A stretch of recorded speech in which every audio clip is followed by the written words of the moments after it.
ste sa s pánom premiérom nestretli? Nie. Rokovanie o zostavení vlády? Akékoľvek My sme vôbec nerokovali o žiadnom zostavení vlády. Kde som ja v nedeľu bol alebo nebol? Nie je vaša vec. Je to moja vec. My sme mali cieľ dosiahnuť výsledok na úrovni 32-33%, čiže máme o 4-5% menej. Tu nevidíte nikoho tancovať ani žúrovať, pretože politika je o zodpovednosti. Ja si myslím, že voliči až tak detailne po niečom nevolali. Oni hlavne búchli do stola a povedali, že takto už ďalej to nepôjde. Vyčítať si teraz, že ty si mi vtedy ukradol hračku z pieskoviska a ty si mi vtedy ocikal.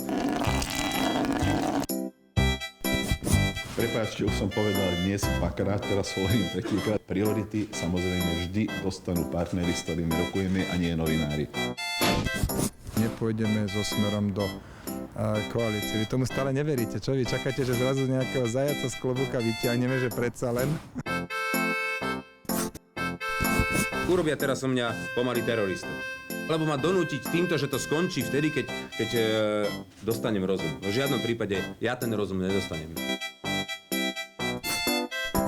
Chceme ponúknuť svoje funkcie na najbližšom rokovaní rady